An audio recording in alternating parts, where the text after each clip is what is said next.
is having all of this clutter really worth it?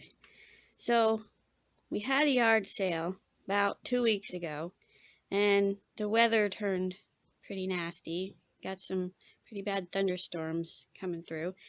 So we had to pack everything up really quickly, and it all just ended up thrown in boxes, and I don't even know what all is in here. So it's just a lot of clutter. You do a lot of work. You get everything marked, priced, and you have pretty nice new things that you think will sell, and people don't want to pay that price.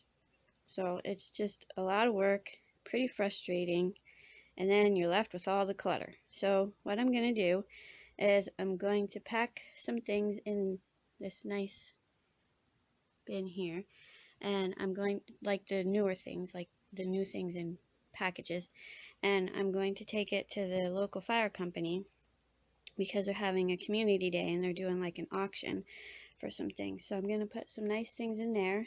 So that'll be a nice way to get rid of some clutter and help out an organization, because firefighters don't have a lot of help.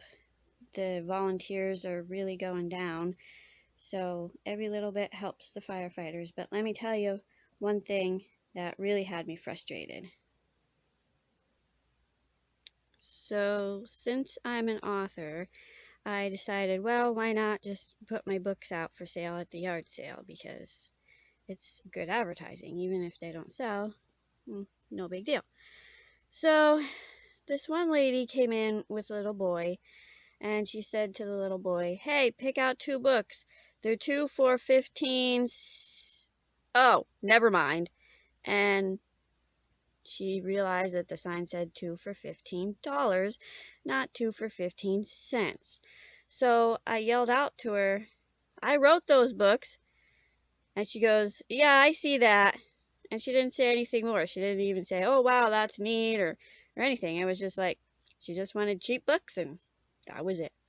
So that's what you have with yard sales. You just really have people that are looking for deals, and unless you have really name brand things, people just aren't going to pay a lot of money. So the things that I've noticed are they want the name brand things, and always have prices marked. Even if you have like clothes or something, make sure that you have a big sign that says all clothes $1 each, or fill a bag for $2 or something like that, because a lot of times people don't want to ask what the price is. They'll just put it down and walk away. So the other things to consider are the weather and the rain and all the setup and cleanup you have to do. But give me a minute and I'll show you where I put my clothes for the yard sale. So here's our garage where we have the yard sale, and I'll put a big sign out that says much more inside for people to come in. But my sister and my dad usually set up outside, and so it's a little bit of a hassle to get people to even come inside the garage. But my husband spends quite a few days cleaning out the garage, so I have a spot to put stuff without having to worry about the rain. So here's my clothing rack. My husband took an old crib side, and he put some feet or whatever you call it on it, so that it could make a clothing rack. So it's really nice that people can just go through and find some of the things that they like the things that I think are really cute or will sell well. I usually hang out on the side, and sometimes I put a bigger one up, a sign that says clothing $1 each.